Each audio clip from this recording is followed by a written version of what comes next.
अब हम एंटर करते हैं 11.2 यानी कि क्लास 12th मैथ्स की 11.2 जो कि 3D ज्योमेट्री वाला चैप्टर है। 11.2 में एंटर करने से पहले मैं आपको बताना चाहूंगा कि उसमें कौन कौन से फॉर्मूले जरूरी है और वो फॉर्मूले आए कैसे, वो भी डिराइव करके बता रहा हूं बिल्कुल शॉर्ट में, आप कभी नहीं भूल सकते।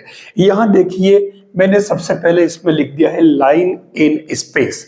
स्पेस में यानी अंतरिक्ष में कोई एक लाइन है, उसका इक्वेशन दो तरह से, एक तो कार्टेशियन फॉर्म में और दूसरा वेक्टर फॉर्म में। तो ये दोनों ही कैसे आते हैं, पहले आप लाइन कैसी होगी, उसका डायग्राम कैसे बनेगा, और स्पेस में किस तरीके से होगी वो देखिए। अब यहां देखिए हम सबसे पहले जिस लाइन की बात कर रहे हैं, ये लाइन सपोज किसी पॉइंट ए से पास होती है। ये लाइन है जिसको मैं L नाम दे रहा हूं और ये किसी पॉइंट A से पास होती है जिसके कोऑर्डिनेट आपके पास में गिवन है x1, y1 और z1। हम इसे ओरिजिन से मिला देते हैं तो ये हमारे OA जो बनेगा, ये OA वास्तव में वेक्टर A कहलाएगा, ठीक है। और जिस तरीके से मैं इसे P बिंदु नाम दे रहा हूं, इस लाइन पर कोई बिंदु P है और इसके कोऑर्डिनेट अपन क्या लेते हैं x, y, z जो कि मानक है, और ये OP हमारे पास में क्या है R, ठीक है। अब R के बारे में अगर आपको पता हो तो ठीक, नहीं तो बता देता हूं मैं, xi plus yj plus zk, आपको ये ध्यान रखना पड़ेगा। और A आपके पास में x1, y1, z1 है, तो हमारा लाइन का इक्वेशन जो फाइंड करना है जो कि हमारे पास में L है, यानी क्वेश्चन में हमारे पास में दे रखा होगा कि उस लाइन का इक्वेशन फाइंड करिए जो पॉइंट x1, y1, z से पास होती है, अभी पूरा नहीं हुआ, तथा जो कि किसी वेक्टर B के पैरेलल है। ये एक वेक्टर दे रखा होगा B जिसके पैरेलल है, इसका मतलब ये हुआ कि इस लाइन के इस पॉइंट को यूज करेंगे। दूसरा, ये इस वेक्टर B के पैरेलल है तो ये आपके क्या बताएगा, डायरेक्शन, ध्यान रखना, यानी कि हम इसके डायरेक्शन रेशियोज यूज करेंगे। तो फाइनली हमारे पास में लाइन का इक्वेशन क्या बन जाएगा, ये बनेगा आपके पास में, मैं इसे L लिख लेता हूं, लाइन L, और ये बनेगा x minus x1 upon a, y minus y1 upon b और z minus z1 upon c। ये तो हुआ कार्टेशियन फॉर्म में लाइन का इक्वेशन है। x1, y1, z1 क्वेश्चन में गिवन होगा, a b c अपन कहां से लाएंगे, इस b वेक्टर से, यानी कि ये जो b वेक्टर आपके गिवन होगा, ये b वेक्टर आपके किसी प्रकार से a1 बी वेक्टर आपके इस प्रकार से होगा a1i प्लस, या इसको डायरेक्ट लिख दो ai plus bj plus ck। तो ये a b और c जो है आपके स्केलर है, अदिश संख्याएं हैं कोई भी, तो ये a b c आ जाएगा, यानी कि ये आपके इसमें डायरेक्शन रेशियो कहलाएंगे, ठीक है। यानी हम दोनों A और B दोनों यूज करके कार्टेशियन फॉर्म में, अब ऐसे ही वेक्टर फॉर्म में लेना है, तो वेक्टर फॉर्म में आपको क्या करना है, R equal to A plus lambda B, ये आपके वेक्टर फॉर्म में आ गया, ठीक है। अब मैं इसका क्वेश्चन जब करवाऊंगा तब मैं आपको बता दूंगा कि आप इसे इसमें कैसे कन्वर्ट करें और इसे वापस इसमें कैसे कन्वर्ट करें, दोनों तरह से बिल्कुल इजी काम है। जब मैं क्वेश्चन करूंगा तो बता दूंगा, बस ये आपको इसमें ध्यान रखना पड़ेगा। ए बी सी अपन कहां से लाएंगे, इस डायरेक्शन से, और x1, y1, z1 कहां से लाएंगे, जो पॉइंट गिवन होगा, यानी कि आपके पास डायरेक्शन दे रखी होगी और ये पॉइंट भी गिवन होगा। ये हमारे फर्स्ट पार्ट हुआ स्पेस में किस लाइन का इक्वेशन फाइंड करने का तरीका, यानी ये वो मेथड है जिसमें क्वेश्चन में एक पॉइंट गिवन होगा जिससे लाइन पास हो रही है, दूसरा वो लाइन किसी वेक्टर बी के पैरेलल है, ये गिवन होगा, ठीक है। दो चीज दे रखी होगी तब अपन ये दोनों तरह से इक्वेशन फाइंड करेंगे लाइन का स्पेस में। अब हम बात करते हैं दो लाइन के बीच का एंगल। अगर दो लाइन स्पेस में किसी एक ही प्लेन में है तो उनके बीच का एंगल क्या होगा। देखिए मैंने यहाँ थीटा लिख दिया है। हम एक काम करें, डायग्राम सेट कर लेते हैं पहले इसका। ये आपके एक्स वाई जेड एक्सेस हो जाएगा, ओरिजिन हो जाएगा। और अब हम लेते हैं कि दो लाइन जो है वो ओरिजिन से पास हो रही है। सपोज एक लाइन इस प्रकार से हो गई है जिसको अपन L2 कह देते हैं, दूसरी लाइन इस प्रकार से हो गई, इसको अपन L1 कह देते हैं, और इनके बीच का जो एंगल है वो थीटा मान लेते हैं। ये इनके बीच का एंगल थीटा, हमें थीटा निकालना है। हम सबसे पहले लाइन को लेते हैं कार्टेशियन फॉर्म में। जब कार्टेशियन फॉर्म में हो तो उस समय लाइन के बीच के या एंगल क्या होगा दोनों के बीच में, ठीक है। तो हम लाइन L1 ले लेते हैं सबसे पहले, वो बनेगी x minus x1 upon A1, y minus y1 upon B1, z minus z1 upon C1। दूसरी लाइन सेम ऐसे अपन L2 लिख लेते हैं, तो ये L2 x minus x2 upon A2, y minus y2 upon B2 और z minus Z2 upon C2। ये हमारे दोनों लाइन हो गई। अब इनके बीच का एंगल निकालना है। अब यहाँ एंगल के लिए आपको खास बात ध्यान क्या रखनी है, B वो वेक्टर है जिसके पैरेलल है ये A पॉइंट से जाने वाली लाइन, यानी B आपकी उसमें डायरेक्शन बता रहा है, दिशा बता रहा है। इसका मतलब ये हुआ कि एंगल के लिए हमेशा ही जिस पॉइंट से जाती है लाइन उसका कोई रोल नहीं है, केवल हमें जो डायरेक्शन रेशियो है उस B से ही काम है। तो इसके लिए हमारे पास में एंगल जो आपको ध्यान रखना है वो cos theta equal to A1 A2 plus B1 B2 plus C1 C2, और अपॉन में हो जाएगा A1 square B1 square plus में C2 स्क्वायर में, और ये रूट में, फिर multiply same axis A2 square plus B2 square plus C2 square root में। ये एंगल निकालने का फॉर्मूला हो जाएगा cos थीटा। मेरे हिसाब से बिल्कुल सिमेट्रिक है, याद रखने में कोई दिक्कत नहीं है, मैं पूरा कैलकुलेशन की तरफ नहीं जाऊंगा। अब यहाँ cos थीटा ये, अब इसमें दो स्पेशल केस है जो आपको ध्यान में रखने पड़ेंगे। पहला स्पेशल केस क्या है, अगर आपके line L1 perpendicular to L2 है, इट मीन्स थीटा 0 हो जाएगा, थीटा 90 हो जाएगा, तो ये नीचे वाला इधर क्रॉस में 0 चला जाएगा। तो फाइनली रिजल्ट क्या आया, A1 A2 plus B1 B2 plus C1 C2 equal to 0। ये परपेंडिकुलर के लिए कंडीशन है, बहुत ही स्पेशल, इसको आप याद रखिए, बार बार जरूरत पड़ेगी इसकी। अब सेकेंड पार्ट क्या है, सेकेंड पार्ट कहता है कि अगर लाइन L1 पैरेलल है L2, तो आपको बता देता हूं A1 upon A2 equal to B1 upon B2 equal to C1 upon C2। ये सभी किसी न किसी एक कांस्टेंट के इक्वल होने चाहिए। मैं आपको बता देता हूं कि ये चीज अपन पहले भी जानते हैं कि अगर मान लो दो वेक्टर A, मतलब vector A parallel to vector B है, तो हम जानते हैं कि इसमें A equal to lambda B हो जाता है। ये ही समांतर यानी कि पैरेलल होने की शर्त है, आपको हमेशा याद रखना पड़ेगा इसके लिए। तो ये हमारे कार्टेशियन फॉर्म में यानी कि कार्तीय निर्देशांकों के अंदर दो लाइन के बीच का एंगल कैसे फाइंड करेंगे, और उसके लिए स्पेशल केस जो आपको याद रखना होगा। अगर ये लाइन L1 और L2 दोनों ही वेक्टर फॉर्म में गिवन हो, कैसे, जैसे पहले line R equal to A plus lambda B, दूसरी R equal to A plus mu B, दोनों में आप 1 1 और 2 2 कर दीजिए। ये दो लाइन हो गई। अब इसमें इन दोनों के बीच का एंगल फाइंड करना, तो मैंने कहा कि ये वो लाइन है जो B1 के पैरेलल है और ये वो लाइन है जो B2 के पैरेलल है, ठीक है। अब दोनों के बीच का एंगल, तो हमारे ये A1 और A2 तो पॉइंट को शो करते हैं जिस पॉइंट से वो पास हो रही है, ठीक है। तो इसका कोई रोल नहीं है, हमें जो डायरेक्शन बता रहे हैं B1 और B2 जिसके पैरेलल दो लाइन सी है, तो उससे हमारा काम चलेगा। तो डायरेक्ट इसमें आप लिख लीजिए cos थीटा, या थीटा आपके न्यून कोण है, ठीक है, एक्यूट एंगल। तो ये हो जाएगा कुछ भी नहीं करना, B1 dot B2 upon mod of B1 mod of B2। ये आपके एंगल फाइंड करने का फॉर्मूला और कुछ भी नहीं है इसके अंदर।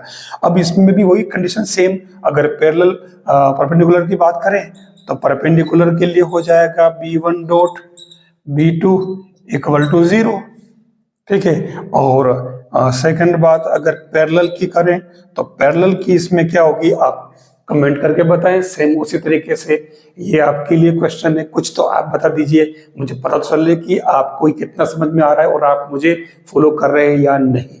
कमेंट करके जरूर बता दीजिए। आप दोनों ही तरह से कार्तीय और यानी कार्टेशियन और वेक्टर फॉर्म में जब लाइन की इक्वेशन हो तो उनके बीच का एंगल फाइंड करने का पैटर्न आपको ध्यान में रखना होगा। 11.2 और 11.2 के अंदर फर्स्ट क्वेश्चन देखिए। फर्स्ट क्वेश्चन के क्या रहा है, ये कह रहा है कि आपके पास में 3 लाइंस के दिक् कोसाइंस दे रखे हैं, यानी डायरेक्शन कोसाइंस दे रखे हैं दिस, ठीक है। तो अब हमें ये बताना है कि ये तीनों लाइनें म्यूचुअली परपेंडिकुलर है।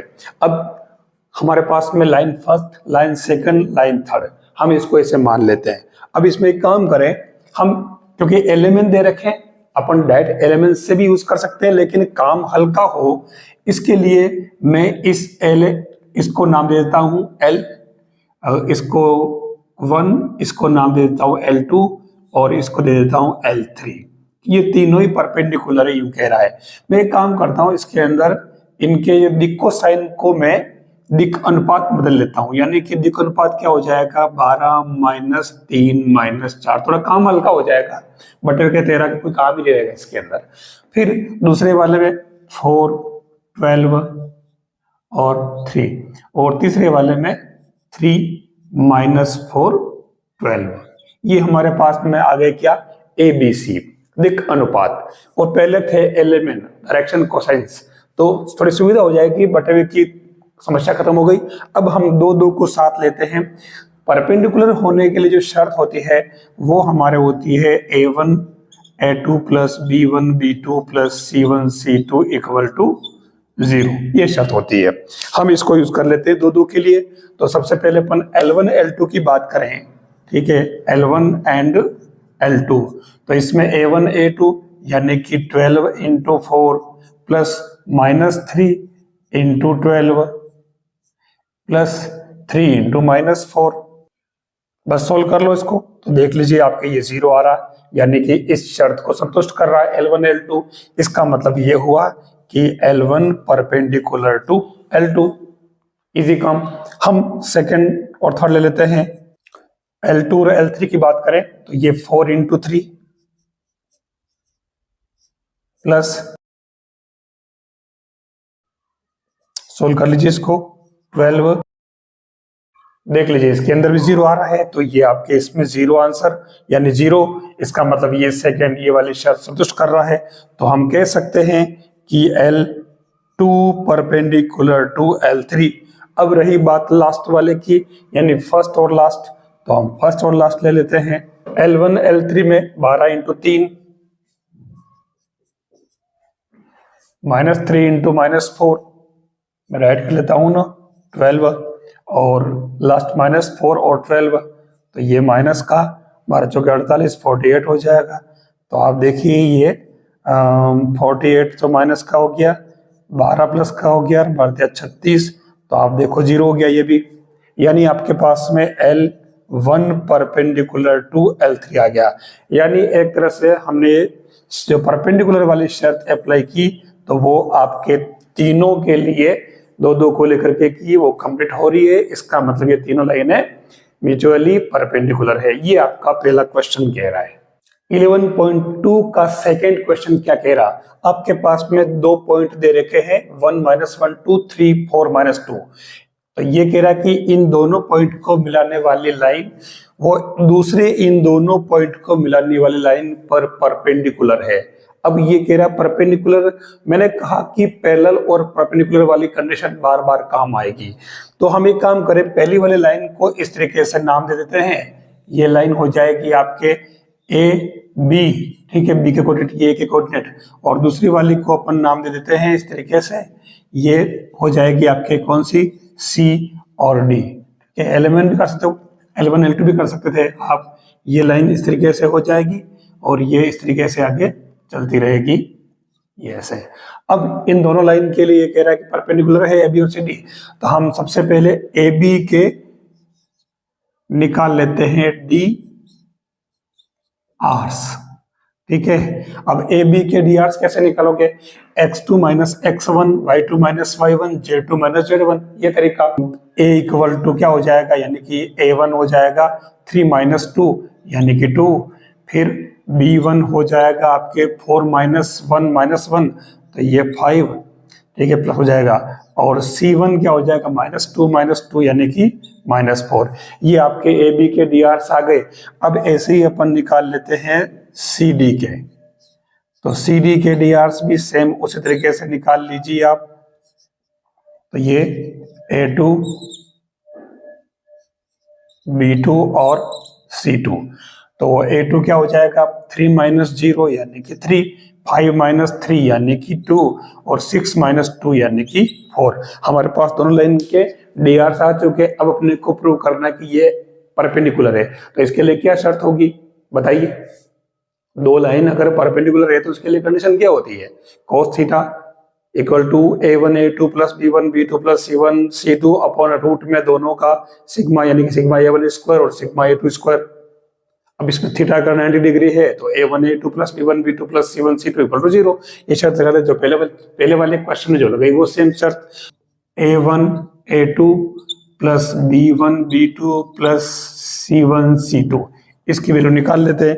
क्या आएगी, a1 a2 2 इंटू 3, ये 2 इंटू 3, फिर b1 b2 तो 5 इंटू 2 यानी कि ये 5 इंटू 2 प्लस c1 c2, तो ये देखो 4 इंटू -4 मतलब ये हो जाएगा माइनस का 16, तो ये क्या हुआ 6 plus 10 minus 16 equal to 16 minus 16, तो ये 16 में से 16 गया 0 0, इसका मतलब ये क्या आ गया 0, यानी a1 a2 plus b1 b2 c1 c2 0 हो गया। उस कंडीशन में आपके ये लाइन ए बी परपेंडिकुलर हो जाएगी किसके, सी डी के। इतना ही तो काम करना है। मैं आपको फिर से कह रहा हूं कि हर क्वेश्चन में कहीं ना कहीं आपको परपेंडिकुलर और पैरेलल वाली कंडीशन यूज होगी ही होगी, कहीं ना कहीं आप उसको ध्यान में रखें। लो मैंने तीसरा क्वेश्चन फिर से वैसा ही लिख दिया, पूरी तरह से वैसा नहीं है, कोऑर्डिनेट चेंज हो गए हैं दोनों बार। और अब की बार कह रहा है कि इन दोनों पॉइंट से जाने वाली लाइन और इन दोनों पॉइंट से जाने वाली लाइन क्या है, पैरेलल है, समांतर है। अब समांतर के लिए वही तो काम करना अपने को।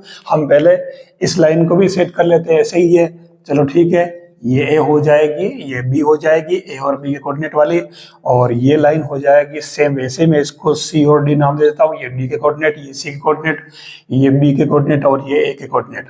अब अपन ए बी के दिक् अनुपात निकाल के डायरेक्शन रेशियोज, तो इसके लिए क्या तरीका होगा, मैं सबसे पहले ए बी की बात कर रहा हूँ, ए बी के डी आर्स निकाल लेते हैं। क्या होगा 2 माइनस 4 माइनस 2, 3 माइनस 7 यानी कि माइनस के 4, 4 माइनस 8 यानी कि माइनस के 4, ये A1 B1 C1 आ गया। फिर ले लीजिए आप CD के डी आर्स, तो ये CD के डी आर्स क्या बनेगा, यहाँ पर 1 माइनस 1, तो ये माइनस के नहीं प्लस के 2, फिर 2 माइनस 2 यानी कि माइनस के 2 तो प्लस के हो जाएंगे, तो ये 4, फिर 1 5 और 1 की बात करें तो 5 में से 1 गया, ये 4। अब आप देखिए हमारे सामने साफ साफ दोनों के, पहली बात तो दोनों के दिक् अनुपात इक्वल आ गए, ठीक है, रेशो निकालो जरूरी नहीं है। आप देखो, आप इसे 2 माइनस 2 सब है तो आप इससे +2 +4 कर सकते हो, मतलब रेशो है तो आप उससे -1 से डिवाइड कर दो, तो उस कंडीशन में 2 4 4, तो ये देख लीजिए दोनों ही रेशो सेम आ रहे हैं, तो उस कंडीशन में लाइन आपके ए बी जो है वो पैरेलल होगी सी डी के। और आपके नहीं आप तो ये ऐसी लाइन चाहिए पढ़ने कहाँ पड़ी, तो एक तो मैंने बता रखा आपको पहली बार तो समांतर के लिए कि ए इक्वल टू लेमड़ा बी। तो आप देखो एक तरह से ए अपॉन बी बराबर लेमड़ा आना चाहिए। तो देख लो ये आप A1 upon A1 A2, B1 upon B2 और C1 upon C2 equal to lambda equal to 1 आ रहा है। इसका मतलब ये पैरेलल वाली कंडीशन ही तो है आपके, समांतर वाली, तो इसलिए दोनों लाइन समांतर हो गई। तो बस समांतर के लिए यही काम ध्यान रखना पड़ेगा, हर क्वेश्चन में आपको पैरेलल या परपेंडिकुलर वाली कंडीशन तो याद रखनी ही है। मैंने सवाल कराते कराते बहुत खास चीजें दिए, इस बात का जरूर ध्यान रखें आप। ए इक्वल टू लेमड़ा बी, ये समांतर वाली एक कॉमन कंडीशन है, ठीक है। अपन तीनों के लिए कर सकते हैं, A1 A2 B1 B2 C1 C2, सभी के लिए लेमड़ा की वैल्यू 1 आ रही है, तो ये आपके पैरेलल हो गई। ये आपका तीसरा क्वेश्चन कंप्लीट। क्वेश्चन 4 वाला आपका कह रहा है कि आपको लाइन का इक्वेशन फाइंड करना है, उस लाइन का जो पॉइंट 1 2 3 से पास होती है और जो वेक्टर 3i + 2j - 2k के पैरेलल है, समांतर है।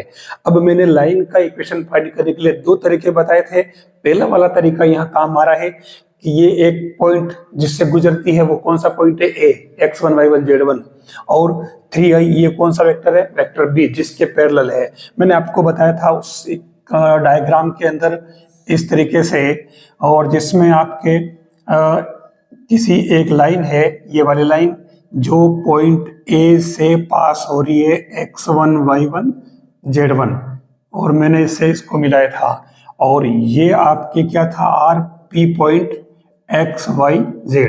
अब ये कह रहा है कि ये x1 y1 z1 तो आपके 1 2 3 है, और एक कोई वेक्टर है आपके b जिसके ये लाइन पैरेलल है। तो हमारे पास दोनों चीज आ गई, ये तो हो गया आपका पॉइंट a और ये हो गया आपके वेक्टर b।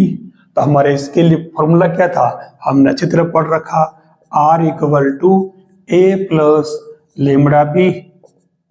तो आपके r इक्वल टू a, अब ये a वेक्टर क्या बनेगा आपके, a इक्वल टू 1 2 3 है, तो 1i plus 2j plus 3k, और वेक्टर b आपके पास ऑलरेडी गिवन है क्या, 3i plus 2j minus 2k। बस आप यहां पुट कर दीजिए, तो a इक्वल टू क्या हो जाएगा, r equal to i plus 2j plus 3k plus lambda into 3i plus 2j minus 2k। ये आपके वेक्टर फॉर्म में आ गया है रिक्वायर्ड लाइन का इक्वेशन, ठीक है। अब इसमें क्वेश्चन में दे नहीं रखा कि आपको वेक्टर फॉर्म में निकालना है या कार्टेशियन में, हमने वेक्टर फॉर्म में निकाल लिया। अब आपको नहीं आप तो कार्टेशियन फॉर्म निकालो, तो कार्टेशियन फॉर्म में निकालने के लिए हमारे पास क्या तरीका है, मैं आपको डायरेक्ट ही बता देता हूं। देखिए x minus x1 equal to y minus y1 upon z minus z1। अब x1 y1 z1 तो आपके पॉइंट 1 2 3 थे, तो ये 1 2 3।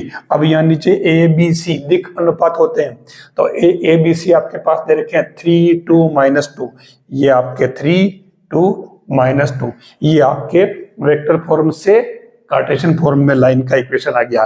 दोनों ही आंसर करेक्ट है, ये आपके वेक्टर फॉर्म में हो गया ऊपर वाला और नीचे कार्टेशियन फॉर्म वाला। तो ये दोनों आंसर आप निकाल सकते हैं। जब क्वेश्चन में किसी भी रूप में दिया हो, जैसा ही पूछता है तो आप वैसे इसको बना सकते हो आंसर।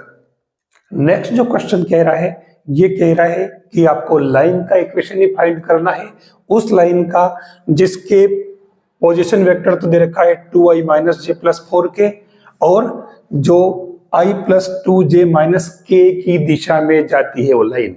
यानी साफ साफ क्या दिया है, हमने जो थ्योरी पढ़ी उसमें ये वाला फर्स्ट वाला तो क्या हो गया, ये 2 -1 4 पॉइंट से पास होती है लाइन, पोजीशन वेक्टर का मतलब यही हुआ। तो सीधी सीधी हमारे ए के कोऑर्डिनेट हो गए है। अब हम अगली बात करें कि ये दिशा, ये कह रहा कि इस दिशा में जाने वाली लाइन, यानी ये आपके क्या हो गया, सेकंड वाला वेक्टर बी जिसके ये लाइन पैरेलल है। तो थ्योरी हमारी सेम वही होगी, डायग्राम बता रखा मैंने आपको। तो ये तो हो जाएगा आपके पास में वेक्टर ए, और ये हो जाएगा आपके पास में वेक्टर बी डायरेक्ट, ठीक है। ए आपके पॉइंट बता रहा है 2 - 1 4 और बी आपके ये डायरेक्शन हो जाएगी, यानी इसके समांतर है। तो लाइन का इक्वेशन सबसे पहले अपन निकाल लेते हैं किसमें, वेक्टर फॉर्म में।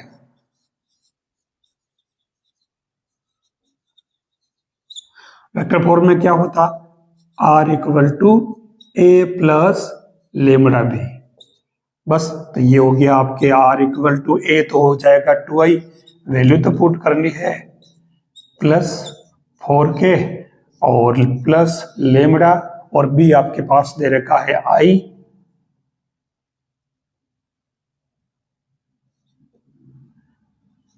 i प्लस 2j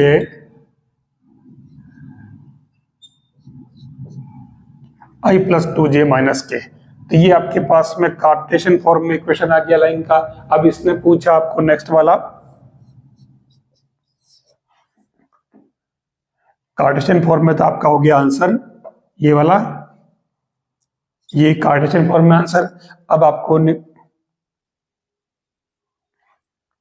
तो वेक्टर फॉर्म में तो अपन निकाल चुके, ये R equal to A plus lambda B की फॉर्म में। अब निकालते हैं अपन किसमें, कार्टेशियन फॉर्म में। तो कार्टेशियन फॉर्म में मैंने डायरेक्ट लिखना बताया आपको। डायरेक्ट कैसे लिखोगे, x minus x1 upon A, y minus y1 upon B और z minus z1 upon C. ठीक है। अब मैंने ये ए बी सी डायरेक्ट लिख दी, तो मैं इनको रिमूव कर लेता हूं क्योंकि इनकी वैल्यू पुट करनी है। तो भले में तो ये x माइनस x1 यानी कि आपके पॉइंट क्या था, 2 - 1 4। ठीक है। तो ये आपके 2 - 1 और 4, ये -1 था तो प्लस कर दीजिए, और नीचे ए बी सी, तो आपके ये ए बी सी क्या हो जाएगा, 1 2 -1। तो ये 1 2 -1, ये आपके कार्टेशियन फॉर्म में आ गए लाइन के। अब काम क्या है, कोई भारी काम इसमें था ही नहीं, हम डायरेक्ट इसके अंदर ये कर दिया। अब आपको कि यार इसमें डायरेक्ट कर दिया आपने, तो आप मेथड से बताइए। तो मेथड से हम बता सकते हैं। आप देखिए कि r की जगह क्या होगा, आप इसको समझिए। r होता है आपके xi plus yj plus zk, और इधर जो टर्म आपके यूं की यूं मैं यहां डाल रहा हूं, plus lambda into i plus 2j minus k। यहाँ क्या था, 2i minus j plus 4k। अब आप इसमें i के जे के जो वो है टर्म है, उनको आप साथ ले लो। तो देख लो, ये x minus 2 i plus y minus यानी कि प्लस 1 j, इसको और इसको ले लिया इधर ला करके, और प्लस z माइनस 4 और ये k, और उधर लेमड़ा के साथ में i प्लस 2j माइनस के बच रहा। तो आप i j के कोफिशिएंट का कंपेयर कर लें।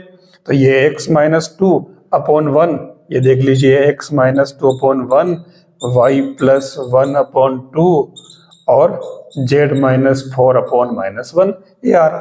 कैसे भी कर सकते हो, लेकिन आपको तरीका आना चाहिए और पैटर्न समझ में आना चाहिए कि हमें करना क्या है। बस इतना सा काम इस क्वेश्चन में करना। नेक्स्ट जो क्वेश्चन है वो 11.2 का, वो क्वेश्चन क्या कह रहा है, आपको यहाँ पर भी किसी लाइन का इस इक्वेशन फाइंड करना है, और ये कह रहा है कि आपको उस लाइन का इक्वेशन फाइंड करना है जो -2 4 5 से पास होती है। दूसरी बात इसने क्या दे रखी है, ये x plus 3 upon 3, y minus 4 upon 5 और z प्लस 8 अपॉन 6 इस लाइन के समांतर है, पैरेलल है। अब जब इस लाइन के पैरेलल है यानी समांतर है, मैं इस पॉइंट को ए नाम दे देता हूं।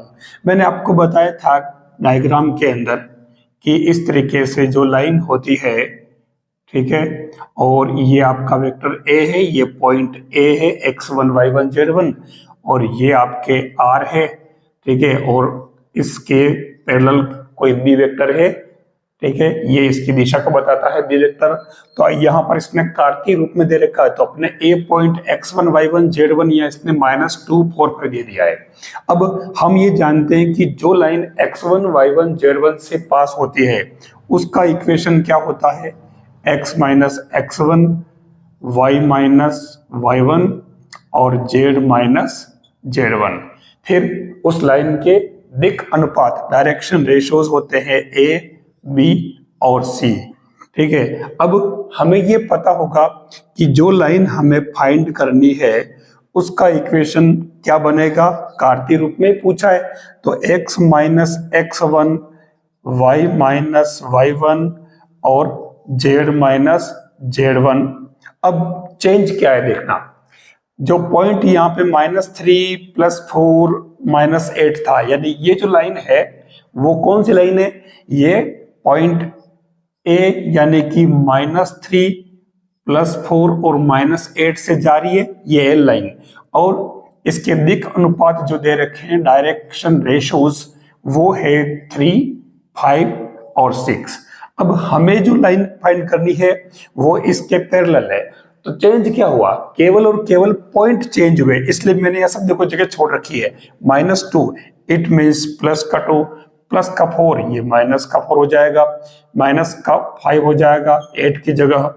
अब ए बी सी, तो ए बी सी में आपको कुछ भी चेंज नहीं करना, यूं का यूं 3, 5 और 6 आ जाएगा, यही आपके रिक्वायर्ड इक्वेशन ने जो लाइन पूछी है। अब ऐसा क्यों, यहाँ पर 3, 5 और 6 इसके जो डायरेक्शन रेशियो है मैंने वही रखे, कारण कि यहाँ पर L पैरेलल टू L1 है, और जब समांतर है, और समांतर का मतलब ये हुआ कि जो लाइन फाइंड करनी है वो इसके समांतर है, मतलब जो इसकी डायरेक्शन है वही डायरेक्शन आपकी जो फाइंड करनी लाइन उसकी भी होगी।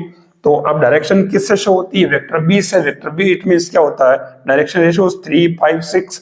तो जब पैरेलल है तो पैरेलल में डायरेक्शन रेशियो जो इस लाइन के हैं गिवन वाली वही आपकी जो फाइंड करनी उसके भी हो जाएंगे। यानी जब समांतर कहे, पैरेलल कहे, तो आपको डायरेक्शन रेशियोज वही रखने, कोई चेंज नहीं करना है। चेंज कहाँ करना है, केवल वो पॉइंट जो इसने चेंज कर दिया है वो 3, -4 ये 3, 4, 8 रखा ना, इसकी जगह -2, 4, 5 बन जाएगा। मैंने यही किया है, बस ये इसका काम है। आपका इस क्वेश्चन का आंसर यहीं पर है। अब आप कहें कि अगर इसको आपको वेक्टर फॉर्म में निकालना है, इक्वेशन अगर वेक्टर फॉर्म में चाहिए तो कैसे लिखोगे, मैं देखो डायरेक्ट बता रहा हूं। आप जानते हो कि R = A + λ b होता है, तो ये वेक्टर फॉर्म में जो बनेगा R = A इट मीन्स ये वो वेक्टर है जो गिवन पॉइंट से शो होगा। A इट मीन्स आपके पॉइंट क्या है यहाँ पे, -2, 4, 5, यानी कि -2i + 4j + 5k, ये तो होगी आपके वेक्टर A प्लस लेमड़ा, और B का मतलब हो गया आपके ये जो 3, 5, 6 जो रेशो है डायरेक्शन वही आ जाएगा। तो ये 3i + 5j और +6k, ये अपन ने कार्टेशियन से वेक्टर में भी लिख दिया। अपने को वेक्टर से कार्टेशियन और कार्टेशियन से वेक्टर में लिखना आ जाना चाहिए। इस क्वेश्चन में मैंने आपको यही बताने की कोशिश की, हालांकि ये बात पूछी नहीं थी, वेक्टर फॉर्म में इसने नहीं पूछा था, फिर मैंने बता दिया कि आपको इस तरीके से करना है। 7th क्वेश्चन क्या कह रहा है, ये कह रहा है कि जो लाइन दे रखी है x - 5/3, y + 4/7, z - 6/2, आपको इस लाइन को जो कि कार्टेशियन फॉर्म में दे रखी है, आपको इसका इक्वेशन वेक्टर फॉर्म में निकालना है। तो मैंने आपको बता दिया कि इस लाइन से आप क्या समझते हो। पहले तो आपको इस लाइन के बारे में पता होना चाहिए। पहली बात तो आपको इस लाइन के बारे में क्या पता होनी चाहिए कि इसमें पॉइंट ए क्या हुआ, पॉइंट ए हुआ 5, -4 और 6, यानी ये लाइन 5, -4, 6 से पास होती है। ठीक है, अब ये पता होना चाहिए यहाँ, क्योंकि x - x1, y - y1, z - z1।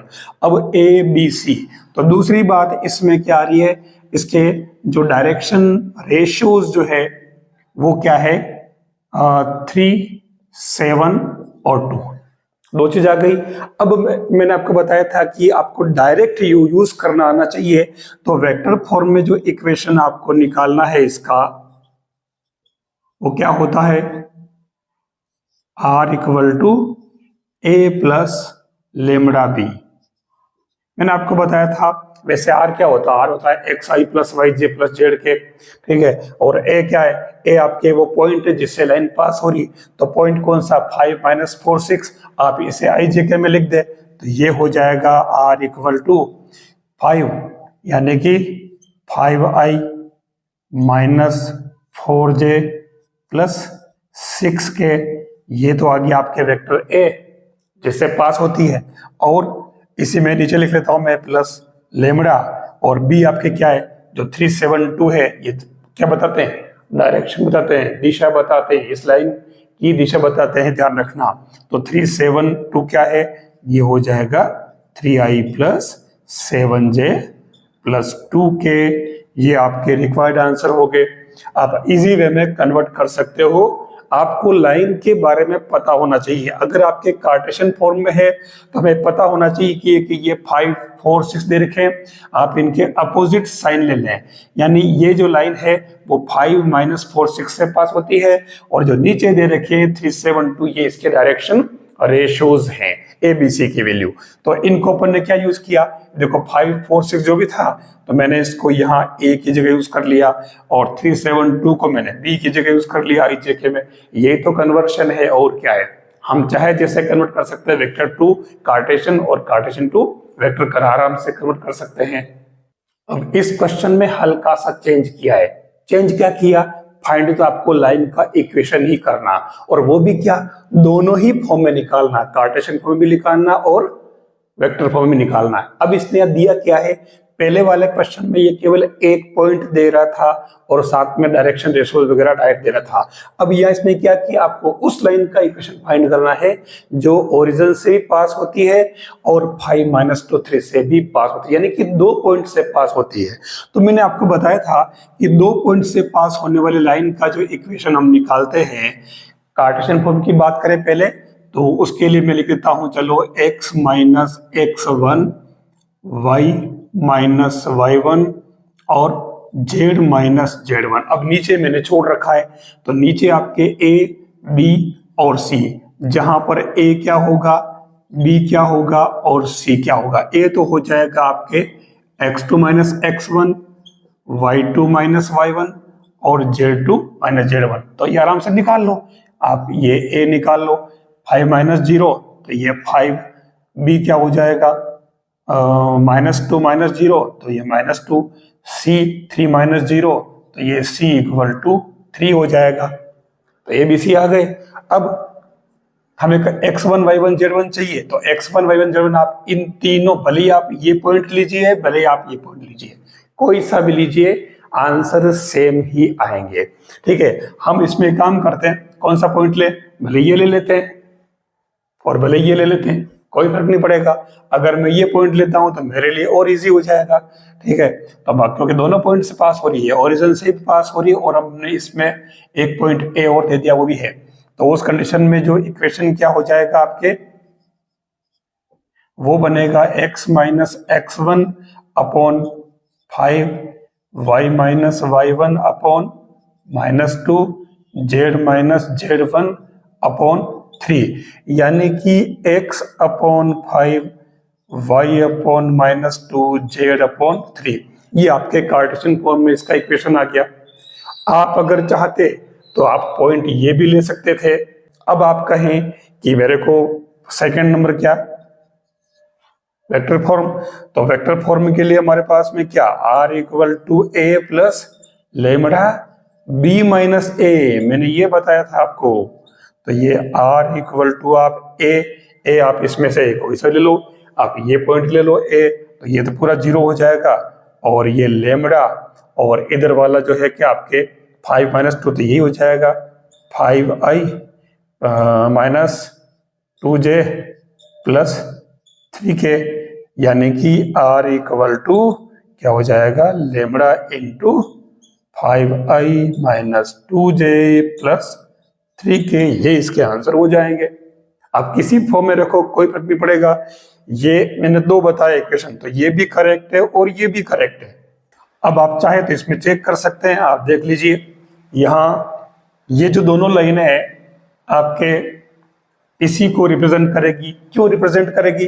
क्योंकि आप इसमें एक्स वाई जेड की जगह अगर आप 0 0 भी पुट करते हो तो देखो आप 0 पुट करो इसमें तो ये हो जाएगा -5/5 और 2/-2 और -3/3। आप देख लो -1 आ रहा है तो रिप्रेजेंट कर रही है, यानी इसका मतलब दोनों ही इक्वेशन इसी लाइन को रिप्रेजेंट करेंगे, इसलिए आप इनमें से कोई सा भी पॉइंट यूज कर सकते हैं। तो ये देखिए आपके पास में अगला जो क्वेश्चन है उसके अंदर 2 पॉइंट दे रखे हैं, आपको उस लाइन का इक्वेशन फाइंड करना है जो पॉइंट ए 3 - 2 - 5 और पॉइंट बी 3 - 2 6 से पास होती है। अब करना क्या है, आपके पास में 2 पॉइंट दे रखे हैं तो आप इसमें से सब, क्योंकि इसमें पूछा क्या है, आपको कार्टेशियन फॉर्म में भी इक्वेशन निकालना है और वेक्टर फॉर्म में निकालना है। आप कैसे भी निकालो इसके अंदर। तो सबसे पहले आप एक काम करो, ए बी सी निकाल लो। ठीक है, ए क्या हो जाएगा 3 - 3 0 लो, बी क्या हो जाएगा -2 - 2 0 और सी क्या हो जाएगा 6 माइनस, यानी कि सी जो है आपके 11 हो जाएगा। ए बी सी आ गए। अब हमारे को इसमें सबसे पहले चलो अपन कार्टेशियन में निकाल लेते हैं। तो x - x1, आप x1 y1 z1 की जगह इनमें से कोई सा भी पॉइंट यूज कर सकते हो। अब मैं केवल ये एक ही यूज कर रहा हूं, पहला वाला। तो ये x - x1 तो ये 3 है, ये 3 लगा दिया।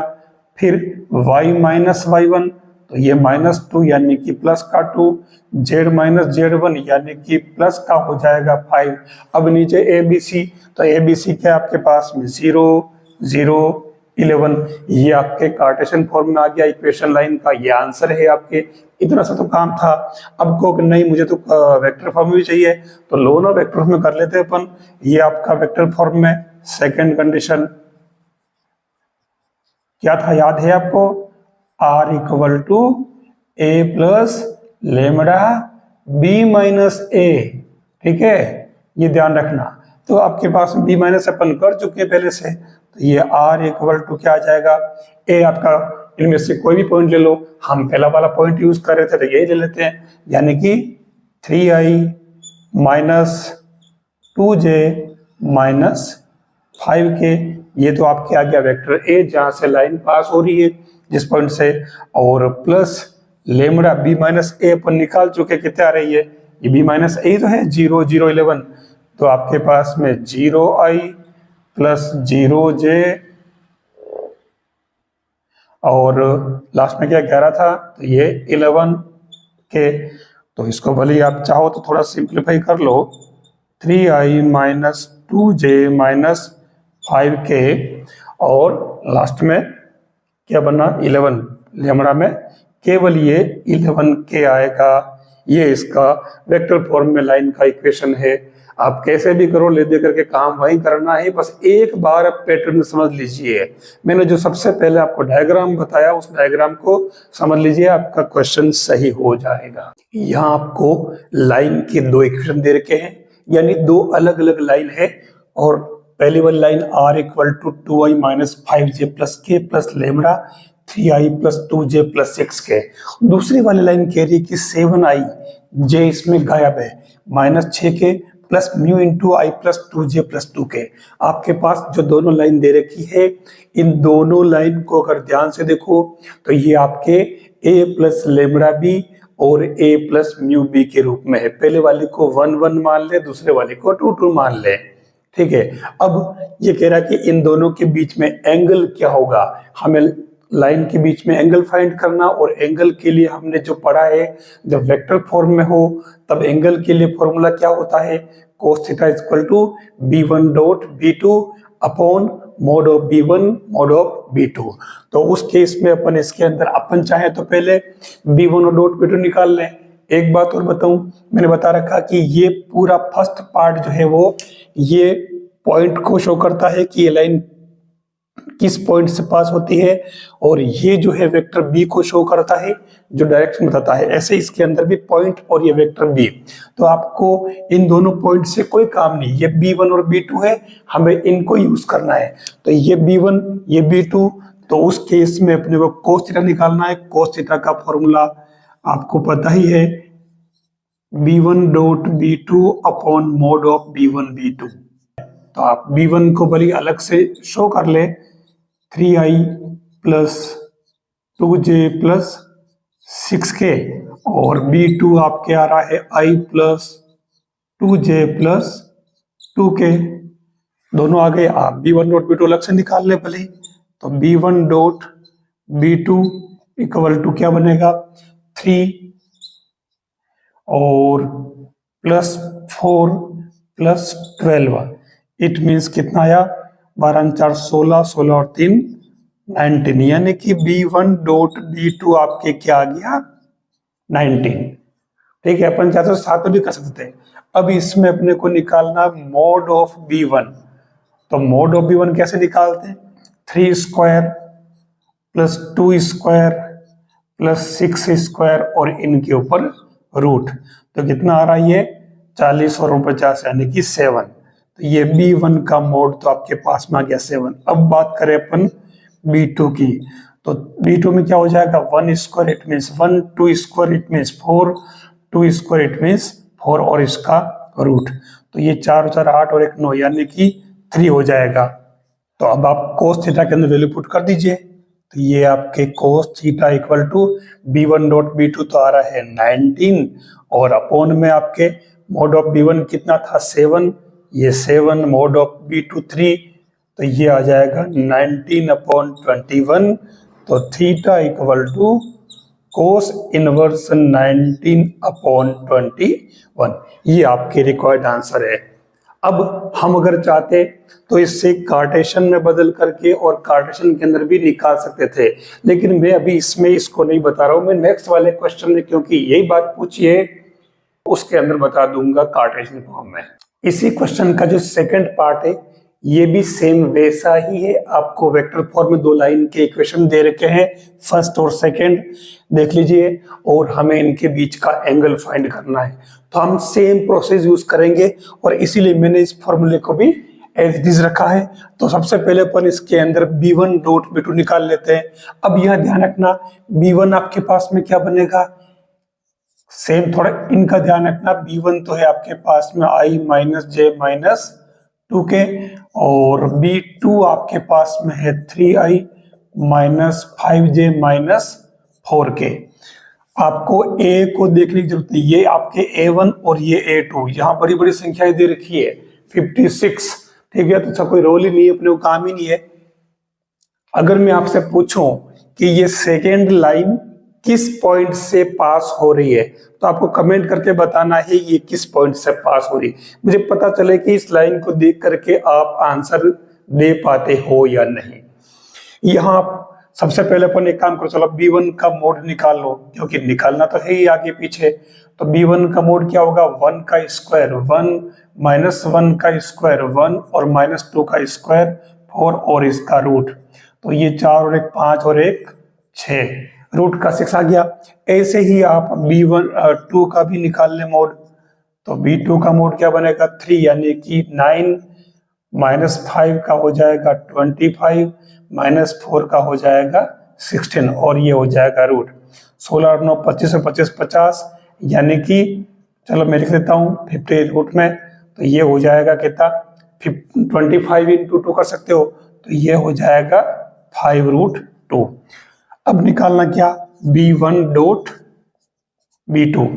तो डॉट प्रोडक्ट निकालने में कोई दिक्कत ही नहीं है, आप इन दोनों का डॉट निकाल लें। तो 3 इंटू 1 ये 3 माइनस 5 इंटू माइनस 1 तो प्लस का 5 माइनस 4 इंटू माइनस 2 यानी कि प्लस का 8। तो ये 8 और 8 16 हो गया। अब आपको वैल्यू पुट कर देनी है कोस थीटा के अंदर।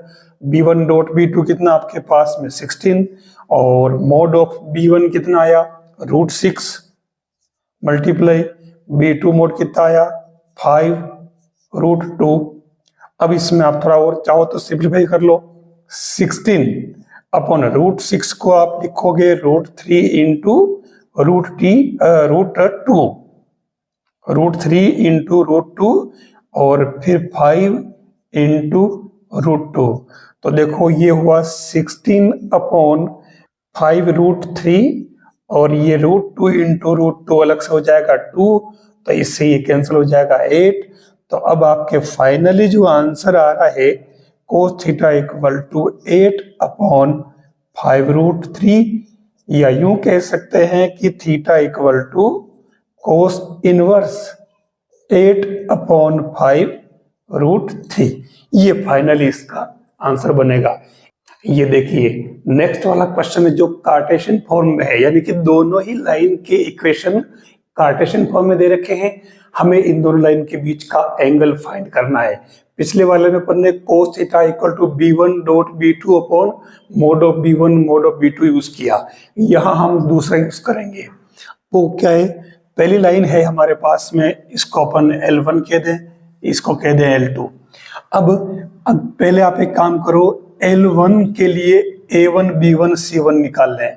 तो 2 5 -3 क्या है इसके डायरेक्शन रेशियोज, यानी कि आपके A1 B1 और C1 तो कितना है 2 5 और -3। ठीक है। अच्छा ये लाइन किस पॉइंट से पास हो रही है आप कमेंट करके बताना। पॉइंट का पता चलना चाहिए कि ये लाइन किस पॉइंट से पास हो रही। हालांकि उस पॉइंट का इसमें एंगल में कोई रोल नहीं है। फिर L2 की बात करें तो उसमें क्या बन जाएगा, A2 equal to B2 equal to और C2 इक्वल टू। तो A2 कितना -1, B2 कितना 8 और C2 है 4। हमारे cos थीटा का फॉर्मूला क्या हो जाएगा, cos theta equal to A1 A2 plus B1 B2 plus C1 C2, और अपोन में क्या है A1 square plus B1 square plus C1 square का रूट और A2 square B2 square C2 square का प्लस करके उसका भी रूट। तो ये फॉर्मूला आपके सामने है। हम इसमें एक एक करके पहले जरूरी काम कर लेते हैं। तो पहले अपन इसमें A1 A2 plus B1 B2 plus C1 C2 निकाल लेते हैं। तो वो कितना होगा, वो हो जाएगा A1 A2, तो ये 2 इंटू -1 -2, 5 इंटू 8 तो ये 40 और ये 3 इंटू 4 -12, तो ये कितना हुआ 40 -14 यानी कि 26 आ रहा। देख लो सिग्मा A1 स्क्वायर निकाल लेते हैं। तो सिग्मा A1 स्क्वायर मतलब क्या हुआ, A1 square plus B1 square plus C1 square का रूट। तो ये 2 स्क्वायर यानी कि 4, 5 स्क्वायर यानी कि 25 और -3 का स्क्वायर 9 रूट। तो ये कितना हुआ 25 और 4 29 और 9 38 का रूट। ऐसे ही सिग्मा A2 स्क्वायर निकाले, मतलब A2 square plus B2 square plus C2 square का रूट। तो यहाँ पर -1 का स्क्वायर 1 प्लस 8 का स्क्वायर 64, 4 का स्क्वायर 16 और रूट प्लस कर लीजिए कितना हो रहा 64 और 1 65, 65 और 16 6 और 5 11 यानी कि 81 का रूट जो कि 9 आ गया। बस अब हम इसमें लगा लेते हैं फॉर्मूला। तो cos थीटा इक्वल टू क्या है A1 A2 B1 B2 C1 C2 plus में और नीचे इनका sigma A square multiply sigma A2 square. तो वैल्यू पुट कर लीजिए। ऊपर वाले में कितना आ रहा था 26 और नीचे आ रहा था कितना रूट का 38 मल्टीप्लाई 9। अब आप चाहें तो इसको थोड़ा सा और सिंप्लीफाई कर ले तो क्या हो जाएगा ये 26। वैसे ज्यादा कुछ फायदा इससे हो नहीं रहा, आप चाहें तो 19 इंटू 2 करके रूट कर लें और ये 9। तो इससे क्या होगा 26 अपॉन देख लो रूट 2 अलग कर लो भले इसमें, बाकी फर्क कुछ नहीं पड़ रहा, इसको जैसा है वैसे ही रहने दो 9 और रूट में 38। तो ये आपके किसका कोस थीटा आ रहा है, theta equal to cos inverse बन जाएगा। क्योंकि सेकंड पार्ट भी सेम वैसा ही है, केवल लाइन के इक्वेशन बदले हैं। देखिए यहाँ पर पहले लाइन L1 आ रही है आपके x/2 equal to y/2 equal to z/1। It means ये लाइन जो क्या बता रही है, ये लाइन ओरिजिन से पास होती है, क्योंकि x minus x1 y minus y1 z minus z1 x1 y1 z1 इसमें 0 है और इसके डायरेक्शन रेशोज क्या है A1 B1 C1 2 2 1 आ रहा है। L2 लाइन कह रही है कि x minus 5.4, y minus 2.1, z minus 3.8, यानी कि L2 लाइन 5, 2, 3 से पास हो रही है, ये पॉइंट है। और डायरेक्शन रेशो क्या है 4, 1, 8, यानी कि A2, B2, C2। बस, तो आप इसमें A1, B1, C1 लिख ले पहले, तो ये 2, 2 और 1, फिर ये A2, B2, C2, तो 4, 1, 8, ये 4, 1 और 8। ठीक है, हम सबसे पहले फर्स्ट जो निकालना था A1, A2 plus B1, B2 plus C1, C2, वो निकाल लेते हैं। अब इसमें A1, A2 यानी कि 2 इंटू 4, 8, B1, B2 2 इंटू 1 तो प्लस का 2, C1 इंटू C2 8 इंटू 1 8, कितना आएगा 8 और 8, यानी कि ये 18 हो रहा है, टोटली कर दिया 10 और 18। अब इसमें हमें निकालना था सिग्मा A1 स्क्वायर का रूट, तो ये क्या बनेगा 4, 4, 8 और 1 9, 4, 4, 1 का रूट यानी कि 9। ठीक है, ये रूट तो कितना आएगा 3। फिर सिग्मा A2 स्क्वायर का भी निकाल लो, कितना आएगा 4 यानी कि 16, 1 यानी कि 1 और 8 यानी कि 64, तो कितना हुआ, ये हो रहा देखो 64 और 16 89, 81 रूट यानी कि 9। लीजिए हमारा काम हो गया। अब हमें डायरेक्ट अप्लाई करना फॉर्मूला कौन सा, cos theta equal to A1 A2 B1 B2 और C1 C2 upon sigma A1 square का रूट मल्टीप्लाई सिग्मा A2 का स्क्वायर।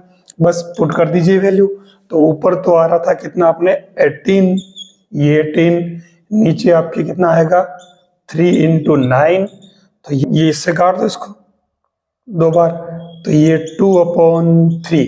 इट मीन्स थीटा कितना आया कोस इनवर्स 2/3, ये इसमें आंसर आ रहे हैं। यानी चाहे वो कार्टेशियन फॉर्म में हो चाहे वो वेक्टर फॉर्म में हो, दोनों में सेम पैटर्न है और उसी पैटर्न से आप कोस थीटा निकाल सकते हो, इनके बीच का एंगल। मेरे हिसाब से इसमें आपको कोई दिक्कत नहीं आएगी।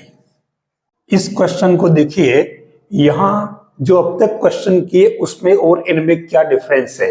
यहां पर भी आपको 2 लाइन के इक्वेशन दे रखे हैं, हम इसे आप चाहे तो L1 और L2 नाम दे देते हैं, ये L1 और L2। यहां पर ये कह रहा है कि अगर ये दोनों लाइन म्यूचुअली परपेंडिकुलर हो, परस्पर लंबवत हो, तो P की वैल्यू फाइंड करनी है।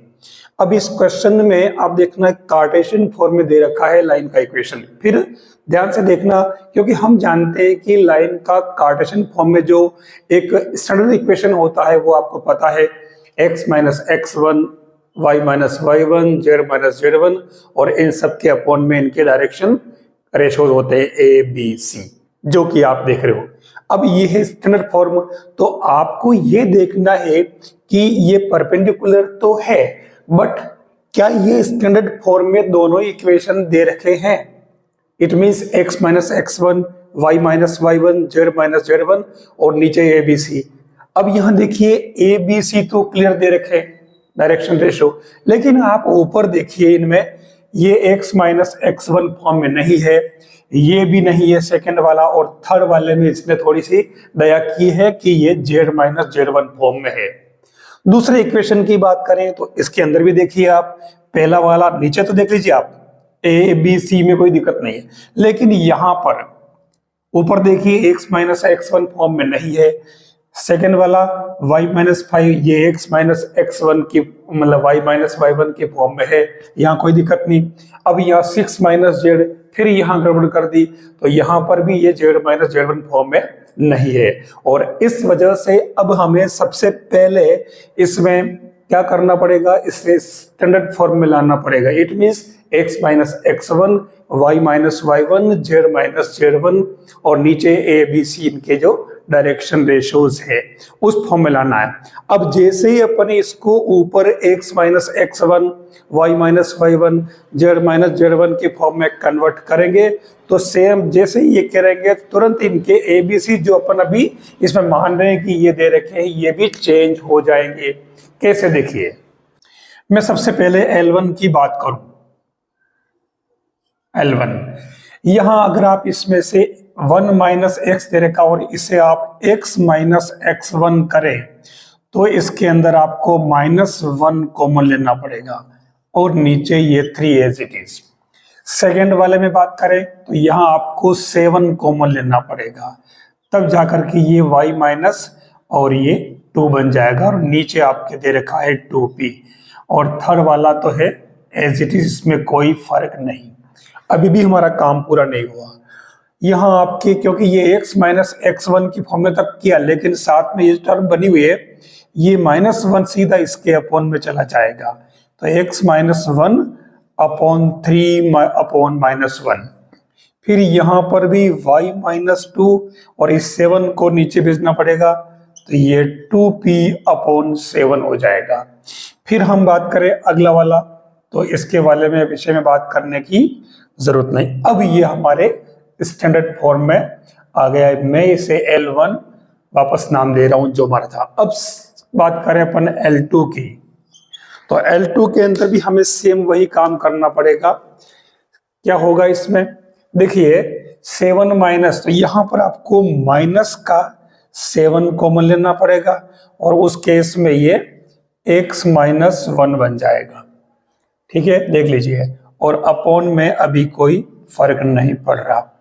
फिर बात करें हम इसमें, ये हो जाएगा सेकंड वाला कहाँ गया ये, तो इसमें कोई फर्क नहीं पड़ेगा, y माइनस 5 अपॉन 1।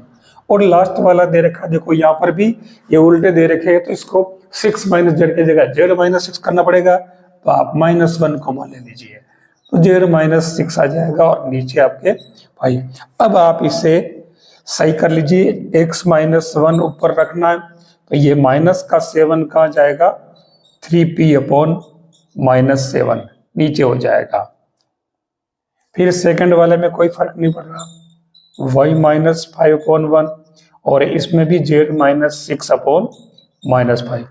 अब हमारे पास में यहाँ पर इनके डायरेक्शन रेशोस आ चुके हैं और ऊपर जो है ये, इसको आप L2 नाम दे दीजिए। तो देख लो आप, ये दोनों L1 और L2 ये स्टैंडर्ड फॉर्म में आ चुके हैं, x minus x1 upon a, y minus y1 upon b, z minus z1 upon c।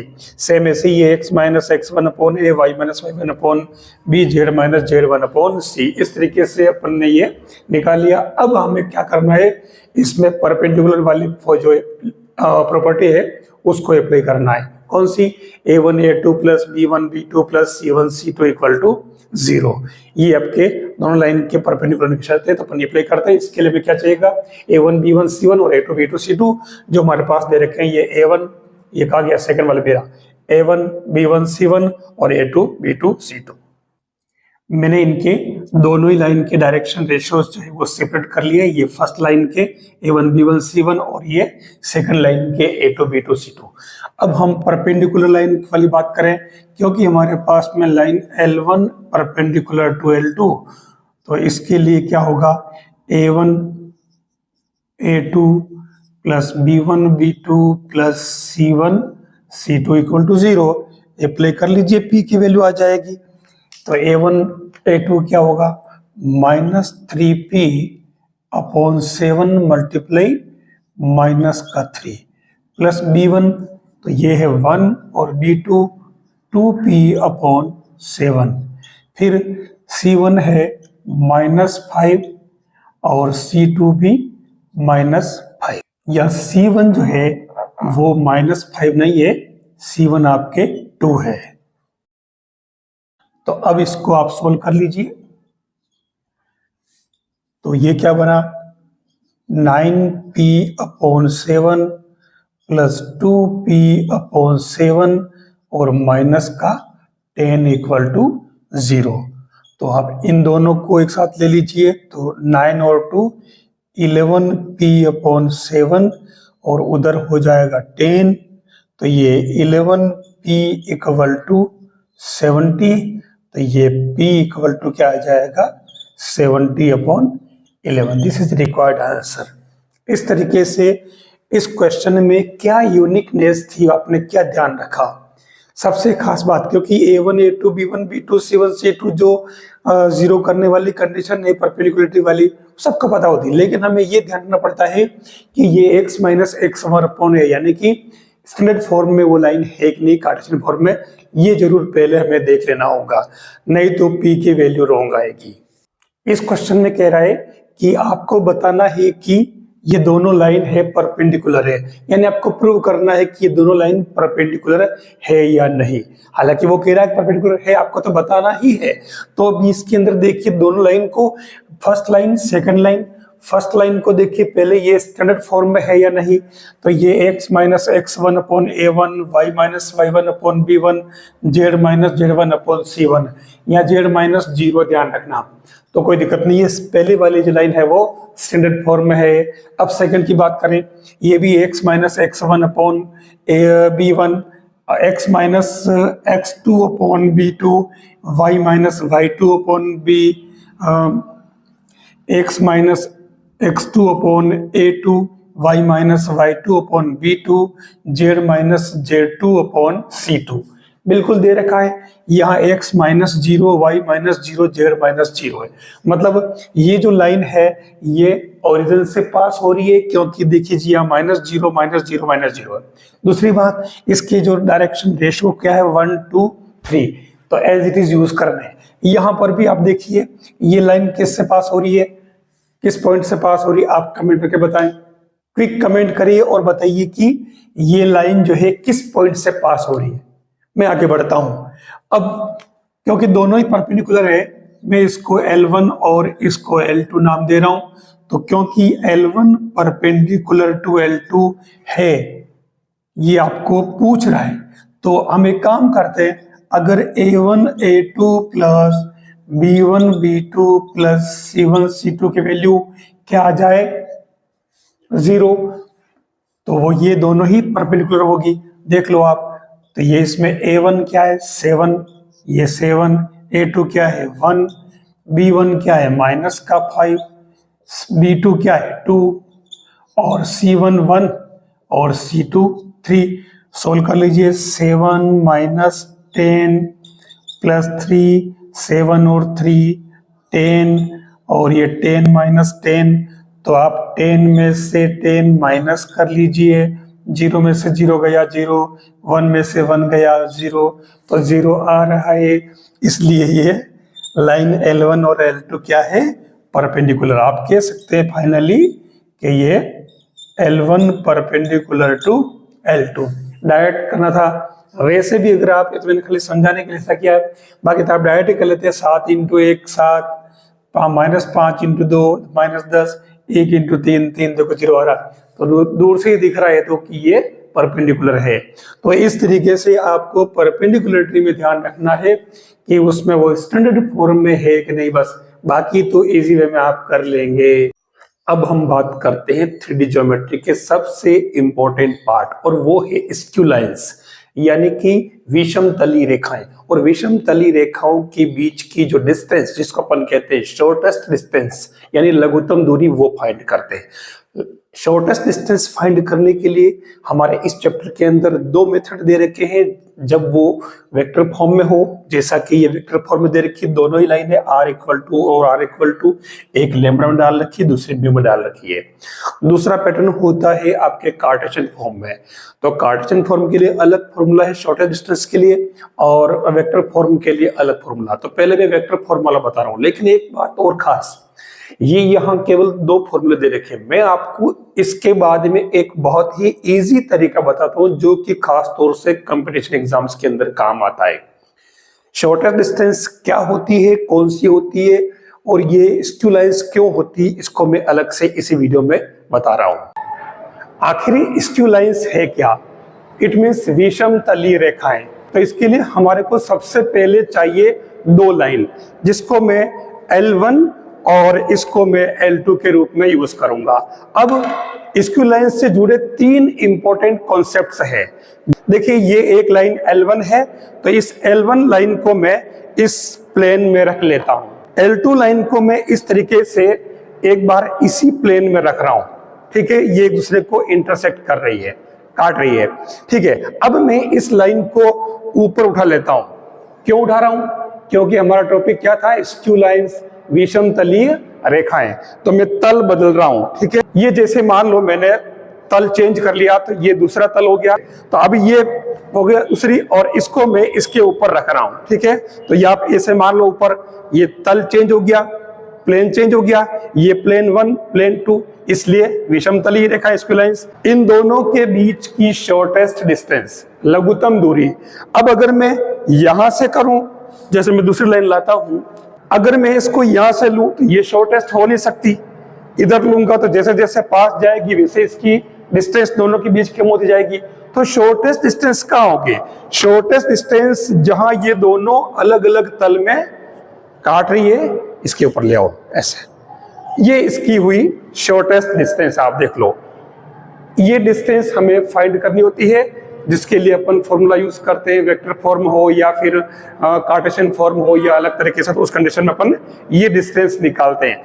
तो ये इस तरीके से आपके ये L1 L2 और इनके बीच की ये शॉर्टेस्ट डिस्टेंस। सबसे इंपॉर्टेंट कॉन्सेप्ट जो यूज करना है, शॉर्टेस्ट डिस्टेंस तो समझ आ गया, लेकिन इंपॉर्टेंट कॉन्सेप्ट ये है कि L1 और एक लाइन बीच में जो शॉर्टेस्ट डिस्टेंस वाली जो लाइन है, ये इसके परपेंडिकुलर है और ये लाइन भी इसके परपेंडिकुलर। इट मींस अगर मैं इसको L नाम दूं तो L is perpendicular to L1 and L is perpendicular to L2, ठीक है।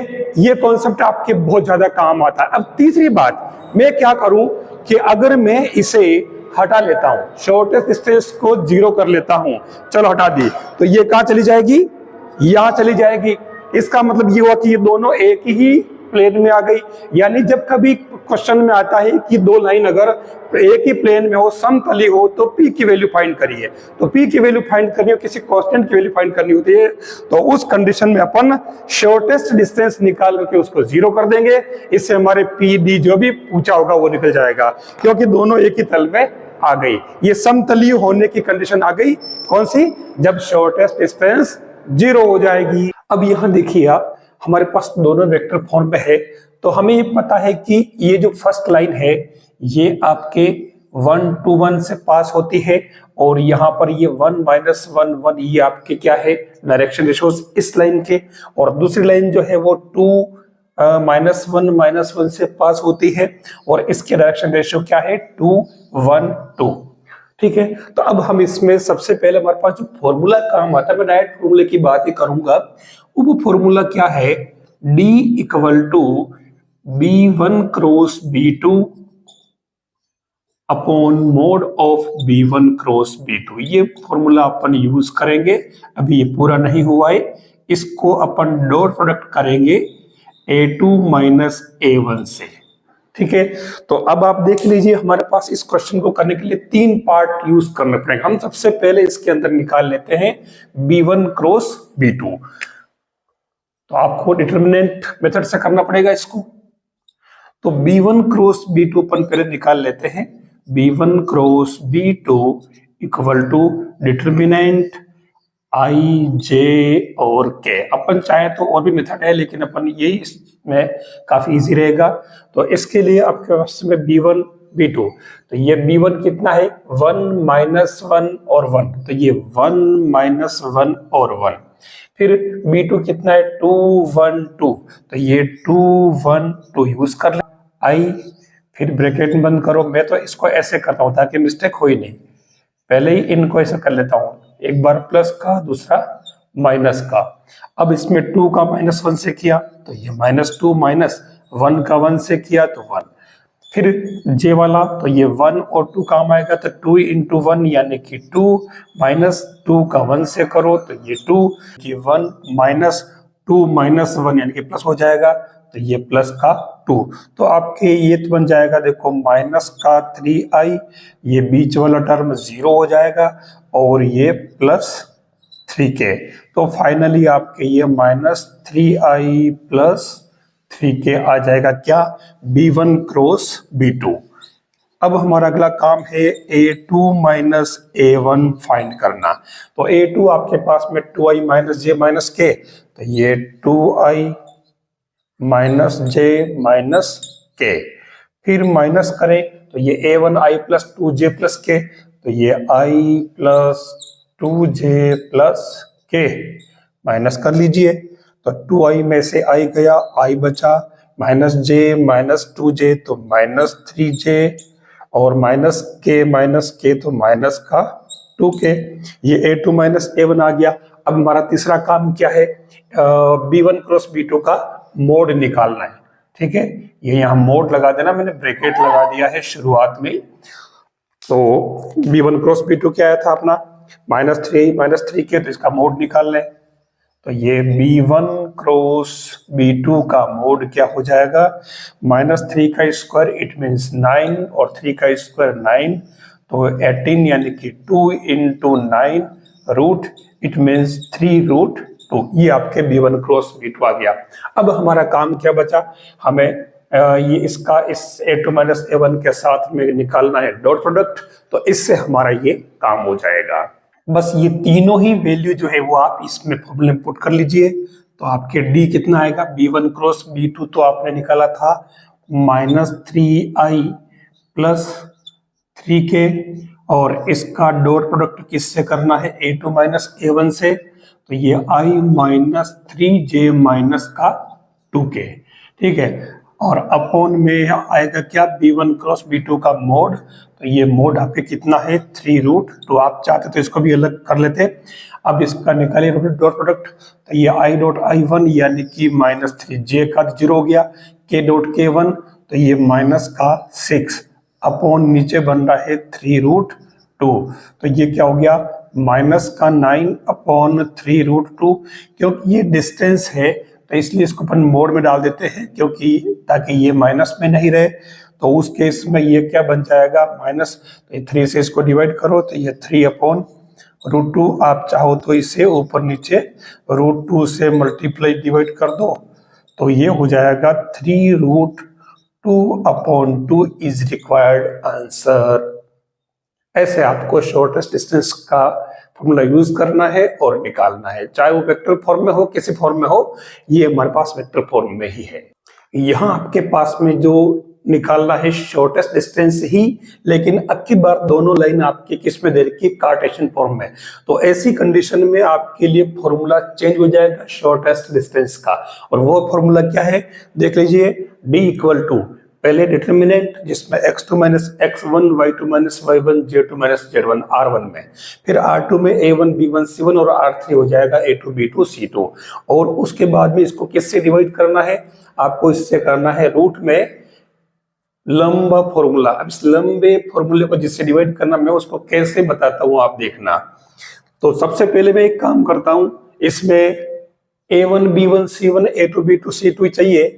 तो हमारे पास में जो लाइन है, और लाइन किस पॉइंट से पास हो रही है, -1,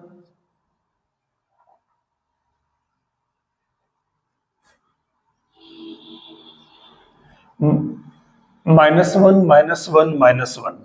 दूसरा बिंदु B है, मतलब इसका वाला, ये लाइन किससे पास हो रही, ये हो रही है 3, 5 और 7।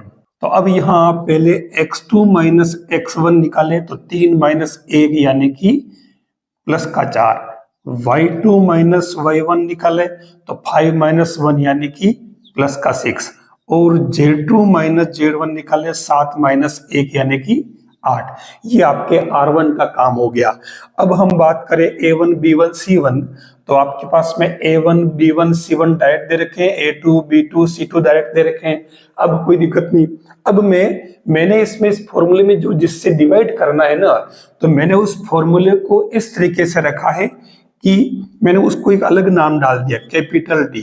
ठीक है, और उसका भी रूट करना है, BC minus BC whole square, देखना, plus CA minus CA whole square, plus AB minus AB whole square. अब यहां पर अब क्या करें, 12, 21, 12, 21, 12, 21। ठीक है, और इसकी वैल्यू आप अलग से निकाल लें, वो क्या बन जाएगी, B1 C2।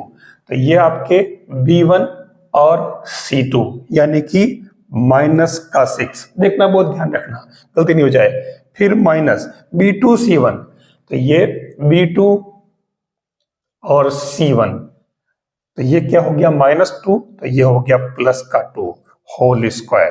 फिर C1A2, तो ये C1A2 यानी कि आपके 1 माइनस, और C2A1 तो ये 7 होल स्क्वायर प्लस, फिर आता है A1B2, तो ये A1 और B2 यानी कि माइनस का 14 माइनस, फिर A2B1, तो ये A2 और B1 तो प्लस का 6। सोल्व कर लीजिए इसे, तो ये 6 माइनस 2 यानी -4, तो 16 प्लस, और माइनस का 6 यानी कि 36, और यहाँ 6 में से 14 गए तो 8 यानी कि प्लस का 64। अब अभी मैंने इसके अंदर एक कमी रखी है। क्या रखी है? इस पूरे के ऊपर रूट चलता है तो मैं सुविधा के लिए इसको d² कर देता हूं। ठीक है, लास्ट में रूट लगा देंगे, कोई फर्क नहीं पड़ रहा है। तो ये कितना आ रहा है आप देख लीजिए, इसको प्लस कर लीजिए, 36 और 64 100 यानी कि 116। तो इससे आपके d की जो वैल्यू आएगी वो √116, तो d इक्वल टू 29 चौके 116 होता है। रूट कर दीजिए, तो ये 2√29 डी आ गया, जिससे अपने को डिवाइड करना। अब हमें निकालना है उसकी जो टेबल है x2 minus x1, y2 minus y1, z2 minus z1, और ये a1 b1 c1 a2 b2 c2 इसकी वैल्यू पर निकाल लेते हैं अलग से। तो x2 माइनस x1 हमारे पास क्या था 4, ये 4, y2 माइनस y1 6, फिर 8, और a1 b1 c1 7 minus 6 1, 7 minus 6 1, और ये 1 माइनस 2 1, 1 माइनस 2 1। आप इस डिटर्मिनेंट को सोल्व कर लीजिए, तो क्या आता है ये 4, निकालने में वही तरीका यूज करूंगा, 6 और ये, और फिर प्लस का 8 और ये 1, तो ये 4 लिया, तब -6, फिर माइनस और प्लस का 2, फिर 6 लेंगे तो 7 माइनस और 1, और फिर अपन 8 ले रहे हैं, तो ये माइनस का 14, फिर माइनस का यानी कि प्लस का 6। तो देखिए यहाँ बच रहा -4, तो ये माइनस का 16, यहाँ बच रहा कितना 6, तो ये माइनस का 36, यहाँ बच रहा 8 माइनस का, तो ये माइनस का कितना 64, जो अपन ने अभी इसमें यूज किया ना, ये वाला पैटर्न आ जाएगा सेम। ठीक है, यहाँ अपन क्या स्क्वायर कर रहे थे इसलिए प्लस हो गई है, जबकि यहाँ सब माइनस में है, तो कोई दिक्कत नहीं है। तो ये 64 है, इसको प्लस कर लीजिए, तो ये 116 माइनस के हो जाएंगे। मैं अगर फाइनली जो आंसर लूं तो वो d इक्वल टू क्या हो जाएगा, दिस अपॉन कैपिटल D। तो ये आपके आ रहा है माइनस का 116 बटा 2√29, आप प्लस कर लीजिए इसे आप √29 इंटू 2 और अपॉन में √29, तो ये हो जाएगा 2√29। This is required answer. यहां पर भी जो इक्वेशन दे रखे हैं दोनों लाइंस की, वो किस फॉर्म में है, वेक्टर फॉर्म में। आपको निकालना है शॉर्टेस्ट डिस्टेंस इन दोनों लाइन के बीच की, क्योंकि वेक्टर फॉर्म में, तो वेक्टर फॉर्म के लिए हमारा फॉर्मूला क्या है, b1 cross b2 upon mod of b1 cross b2, फिर इसका डॉट प्रोडक्ट करना किससे, a2 माइनस a1 से। तो हम 3 काम कर लेते हैं, जैसा कि अपन ने अदर क्वेश्चन में पीछे किए थे। हम सबसे पहले इसके अंदर एक काम करें, b1 क्रॉस b2 निकाल लेते हैं। ये हो जाएगा हमारे पास में एक डिटर्मिनेंट। तो हम पहले यहाँ तो i j k कर लेते हैं, और फिर b1 b2 b3 यानी कि 1 माइनस 3 2, तो ये आपके 1 माइनस 3 2, और तीसरा हो जाएगा इस सेकेंड लाइन के लिए 2 3 और 1, ये यूज कर लो यहाँ पे, तो ये 2 3 और 1। तो ये होगा, पहले मैं इसको i बाहर ले लेता हूं, माइनस j फिर प्लस k, ये एक सिस्टम है, इसका अल्टरनेट चलते हैं। अब आप इसमें i कर लिया, तो -3 इंटू 1 ये आपके -3, माइनस 2 इंटू 3 6, तो ये 6 हो जाएगा। फिर j की बात करें तो j के लिए 1 इंटू 1 ये आपके 1 माइनस, फिर इसके लिए 2 इंटू 2, तो ये 4 हो जाएगा। अब k की बात करें तो k के लिए क्या हो जाएगा 1 इंटू 3, ये आपके 3 माइनस फिर ये 2 इंटू माइनस 3, तो ये प्लस करो और ये 6 करो, बस इसको सोल्व कर लीजिए। माइनस का 9i और प्लस का 3j और प्लस का 9k, ये आपके आ गया b1 क्रॉस b2। अब अगला काम क्या है, b1 क्रॉस b2 का मोड निकाल लेते हैं।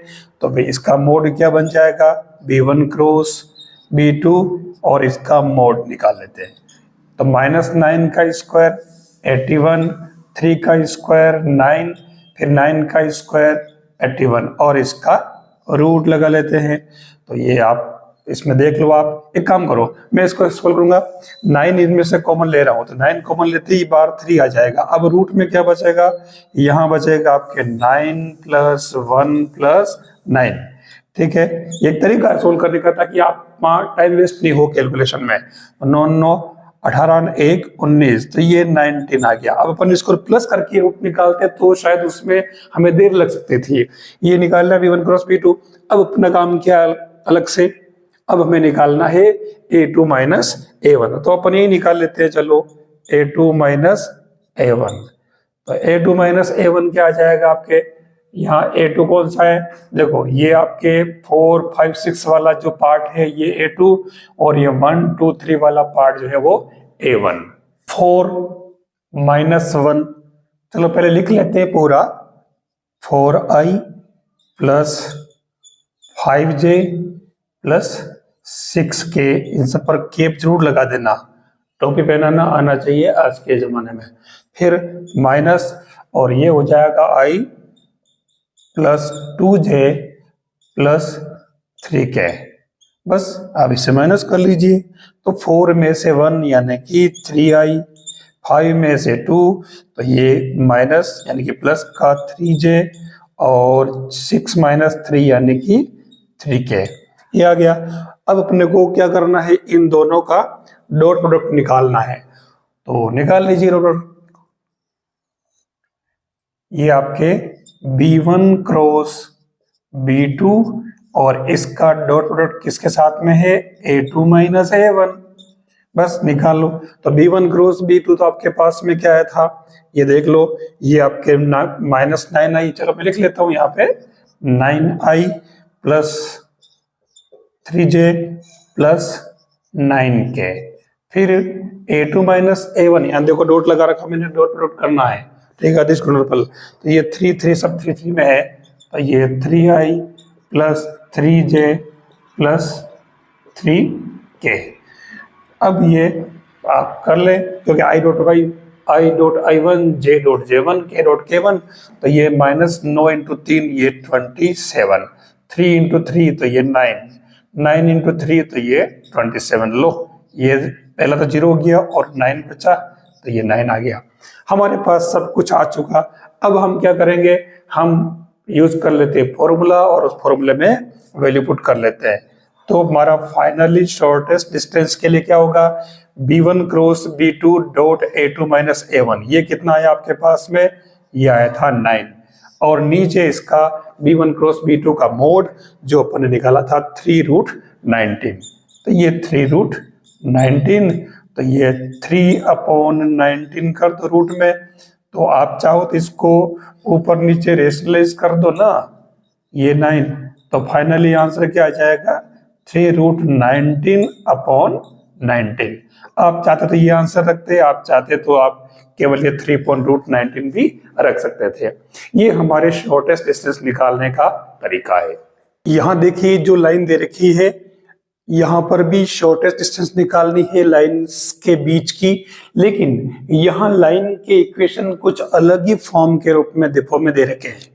इसमें कि लेमड़ा और म्यू नजर नहीं आ रहा, लेकिन एक बात देखना, लेमड़ा नहीं है तो पहले वाली लाइन में लेमड़ा की जगह टी दे रखा है, और सेकेंड वाली लाइन में अगर म्यू नहीं है तो म्यू की जगह स्मॉल एस दे रखा है। अब हमें इससे पहले रीअरेंज करना पड़ेगा, रीअरेंज करेंगे तो ये a प्लस लेमड़ा बी और a प्लस म्यू बी के फॉर्म में आ जाएगा।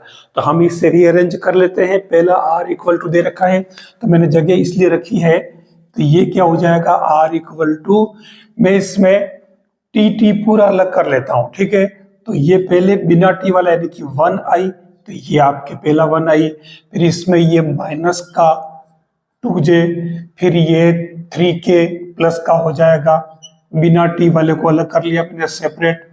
तो ये लीजिए आपके 1 - 2 3 से पास होने वाली लाइन है ये, ठीक है।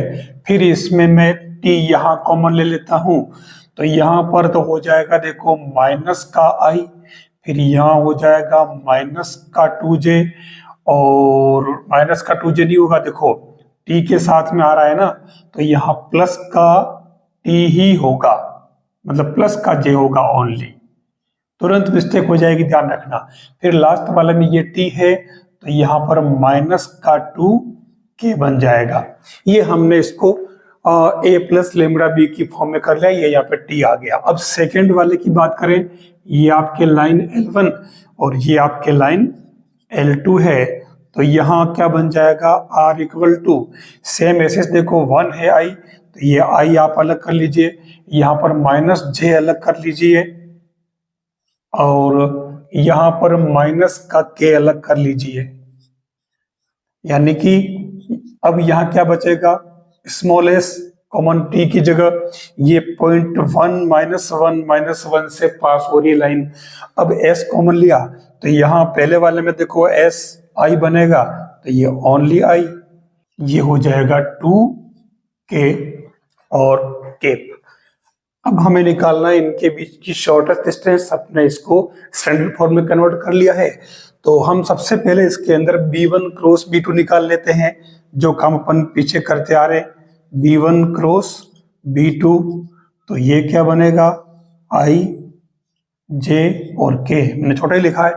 अब इसके अंदर b1 क्रॉस b2, तो ये आपका पूरा b है, -1 1 -2, तो ये -1 1 -2, सेकेंड वाले में 1 2 -2, तो निकाल लीजिए, ये i और ये -j और ये प्लस k, बस पुट कर दीजिए वैल्यू, i ले लिया, तो 1 × -2 -2 -2 × -2 -4, तो ये प्लस का 4, फिर j, तो j की बात करें तो j वाले कॉलम छोड़ना पड़ेगा, -1 × -2, तो ये प्लस का 2, फिर -2 × 1 यानी कि -2, तो ये प्लस का 2 हो जाएगा। फिर k की बात करें तो 2 × -1, तो ये -2, और ये 1 × 1, तो ये 1 हो जाएगा माइनस का। यहाँ ले लीजिए आपके 2i और -4j और माइनस का 3k, ये आपके b1 क्रॉस b2 आ गया। अब हमें इसमें मोड ऑफ इसका मोड निकालना, तो चलो मोड भी निकाल लेते हैं साथ साथ, b1 क्रॉस b2 का मोड, तो ये क्या होगा, 2 का स्क्वायर 4 प्लस 16 -4 का स्क्वायर प्लस 9 -3 का स्क्वायर, और इनके ऊपर क्या होगा, रूट, तो ये 16 × 4 20 और 9 29, 29 रूट में आ जाएगा। अब हमारा दो काम हो चुके हमारे, अब एक काम क्या बचा, a2 - a1, तो हम ले लेते हैं a2 - a1, वो क्या बनेगा, a2 यानी कि आपके ये a2i -j -k और a1i -2 + 3k, ठीक है ना, ये a प्लस लेमड़ा भी, a प्लस में भी वाला, तो ये अब पहले लिख लेता हूं, चलो मैं i -j -k, ठीक है, और माइनस फिर a1, तो ये i -2j + 3k, i -2j + 3k, तो i में से i गया 0, ये तो खत्म हो गया, -j और 2j प्लस का, तो ये ओनली j, और -k और -3k, तो ये माइनस का 4k, तो ये आपके क्या आया, j -4k, a2 - a1 भी आ चुका। अब अपने को निकालना क्या है, अपने को निकालना था b1 क्रॉस b2 का मोड नहीं, डॉट प्रोडक्ट निकालना, किसके साथ में, a2 - a1 के साथ में। b1 क्रॉस b2 हमारे पास आ चुका, ये 2i -4j -3k, और ये a2 - a1 हमारे पास में है, तो लिख लेता हूं, चलो मैं इसको 2i -4j -3 के डॉट a2 माइनस a1 क्या हो जाएगा, j माइनस 4k। तो रख दीजिए, आप कर दीजिए मल्टीप्लाई। मल्टीप्लाई मतलब डॉट प्रोडक्ट, तो ये i तो हो जाएगा 0 और j वाले में -4 इंटू 1 तो ये -4, k वाले में प्लस का 12 तो ये कितना आया 8। ठीक है, हम सब कुछ निकाल चुके। अब हम निकाल लेते हैं शॉर्टेस्ट डिस्टेंस d, और वो होता है b1 cross b2 upon mod of b1 cross b2, और उसका डॉट प्रोडक्ट किसके साथ में, a2 माइनस a1 के। तो अब पुट कर दीजिए b1 क्रॉस b2 आपके पास क्या था, b1 क्रॉस b2 आपके पास में, और उसका निकाला था डॉट प्रोडक्ट। तो ये पूरा का पूरा पोर्शन ऊपर तो आपके कितना आ गया 8, और नीचे अब क्या आएगा रूट में 29। ये आपके शॉर्टेस्ट डिस्टेंस आ जाएगी इन दोनों लाइन के बीच की। मैंने शॉर्टेस्ट डिस्टेंस निकालने की बिल्कुल इजी मतलब वे से आपको बता दिया है। अब आपको समझ में आ गया होगा, चाहे वो वेक्टर फॉर्म में हो चाहे वो कार्टेशियन फॉर्म में। अगर वीडियो अच्छा लगा हो तो लाइक भी कर लेना, और ये जरूर बताना कि आप इस वीडियो को कहाँ से देख रहे हैं, अपने प्लेस का नाम जरूर लिखें।